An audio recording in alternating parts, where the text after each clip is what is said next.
tout à l'heure, un pays ne peut se développer qu'avec une sécurité, avec la paix.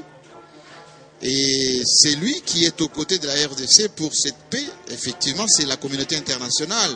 Et la communauté internationale est représentée par les conseils de sécurité avec la MONUSCO. Monsieur Kobler, qui est de la MONUSCO, qui j'invite à me rejoindre. Merci beaucoup. Bienvenue, Monsieur Kobler. Vous venez tout droit de New York. Ce pays, la RDC, la MONUSCO, MONUC, autrefois, est présent depuis plus de 10 ans. Nous sommes dans une période charnière, comme qui dirait, du renouvellement du mandat de la MONUSCO. Le Premier ministre vient de le dire.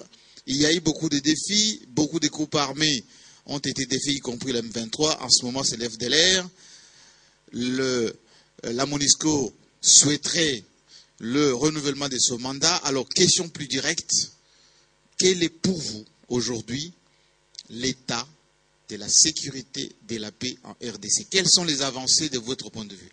Ce que nous faisons de la part de la MONUSCO, alors c'est de promouvoir la sécurité. Vous avez demandé l'état de la sécurité à l'Est. Oui. La sécurité, c'est la condition principale pour la promotion aussi de l'économie privée. Si vous comparez aujourd'hui avec 2013, je suis venu ici dans le pays 2013 au mois d'août, la chute des M23 a immédiatement causé alors voilà une promotion de l'économie. Les mamans maintenant, ils peuvent librement circuler de Rutshuru à Goma, aussi de Bukavu à d'autres endroits. Maintenant aussi, on va construire une route de Shabunda à Bukavu. Alors ça vraiment a eu une conséquence, l'amélioration de la sécurité qui est palpable pour la population. Et vous parlez toujours, vous demandez la question, c'est bien pour la population? Oui, nous avons ici un partenariat avec le gouvernement, mais aussi nous avons un partenariat avec le peuple congolais. Alors, je repose cette question parce que c'est très important pour les Congolais qui vous suivent. Vous venez des Nations Unies, enfin de New York, du Conseil de sécurité. Il y a un débat sur le renouvellement du mandat de la MONUSCO, mais aussi sur les acquis qui sont apportés par les Nations Unies ici en RDC. De votre point de vue, M. Kobler, quel est aujourd'hui l'état des rapports avec la RDC? Quel est le niveau de votre coopération avec le gouvernement congolais?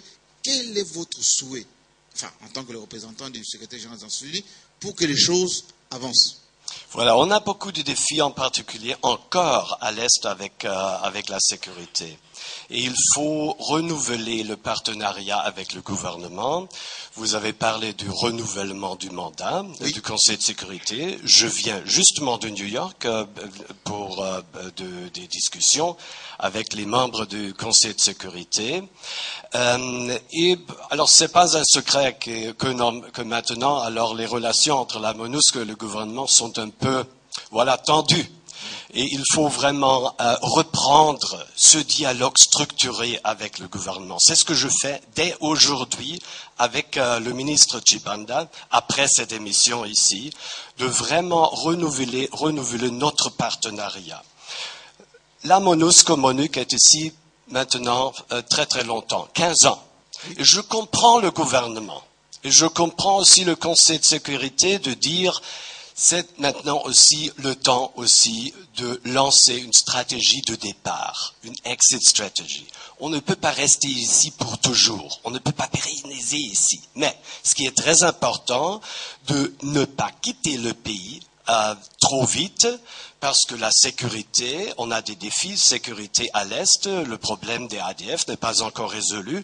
Maintenant, on est bloqué pour des raisons des droits de l'homme dans notre coopération avec les FARDC qui luttent très très fortement contre les FDLR, mais on veut reprendre la coopération avec les FARDC pour combattre les FDLR. Et c'est très important pour créer la sécurité et les conditions pour le développement à l'Est.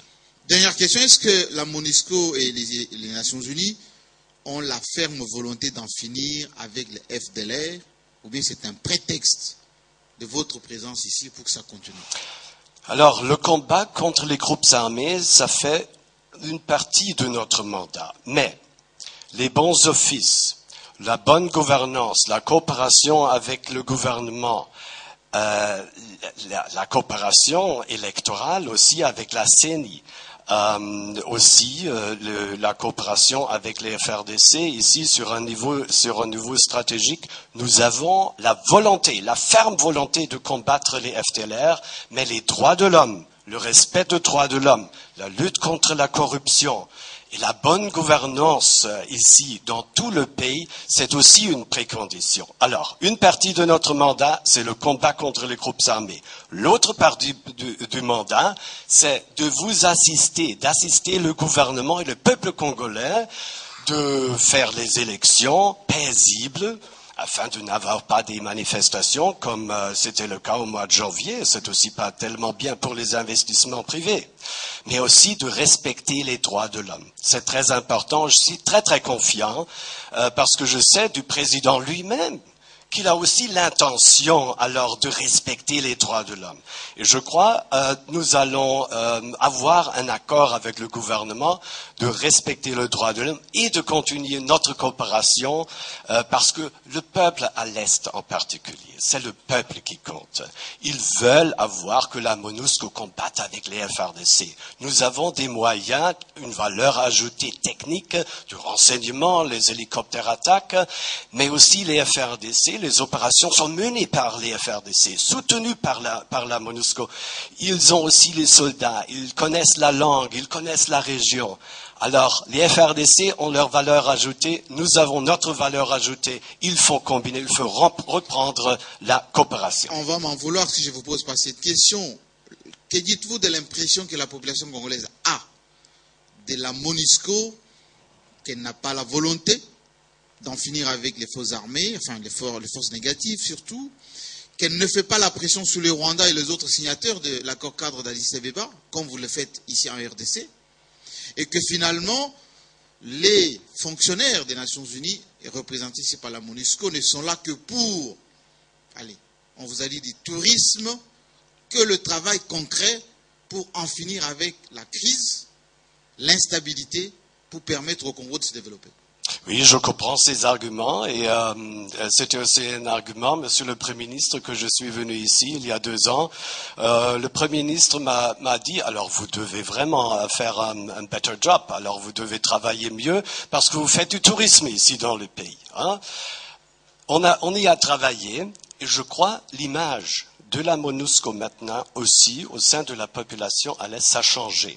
On fait une tâche de protection civile beaucoup plus active, beaucoup plus souple. On combat et on l'a démontré avec la chute des M23 où on a assisté les FRDC, la brigade d'intervention qui vit, qui mange, qui combattent ensemble. Maintenant où nous parlons dans le combat contre les ADF, c'est la brigade d'intervention, les Tanzaniens, qui sont avec vos soldats des FRDC dans la brousse, dans la forêt vierge pour combattre les terroristes de l'ADF. Alors ça marche très bien. Je crois aussi l'image a changé. On n'est pas ici pour faire des vacances, on est ici pour combattre conjointement avec vous, sous votre leadership, sous le leadership des FRDC, les groupes armés, pour créer les conditions sur lesquelles c'est possible de se retirer au final et de promouvoir la prospérité, la stabilité et la paix.